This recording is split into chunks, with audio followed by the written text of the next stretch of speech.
हिंमत द्यायला, ताकद द्यायला, कारण आम्ही तर लढत आहोत. दिल्ली शहराच्या विरुद्ध लढत आहोत, गुजरातमधून जे आक्रमण करतात त्याच्या विरुद्ध लढत आहोत. मी फक्त तुम्हाला सांगतोय, जर तुमच्यावर कोणी हात उचलण्याचा प्रयत्न केला, तुमच्यावर कोणी दादागिरी करण्याचा प्रयत्न केला, तर आपलं सरकार येतंय, त्यांना बर्फाच्या लादीवर झोपवण्याची जबाबदारी ही माझी असेल. आणि ते करण्यासाठी मला कुठचंही पद नकोय, मला कुठचंही मंत्रीपद नको, काही नको.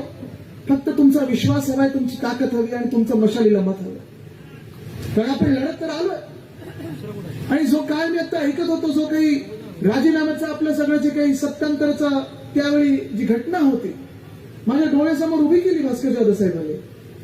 जसे ते तिथे होते, मी देखील तिथेच होतो. आणि आमच्या दोघांमध्ये साधारण बघण्याचा पर्स्पेक्टिव्ह, बघण्याचा दृष्टिकोन तोच होता. कारण असं नव्हतं की उद्धव साहेब घरात एक असतात आणि बाहेर एक असतात.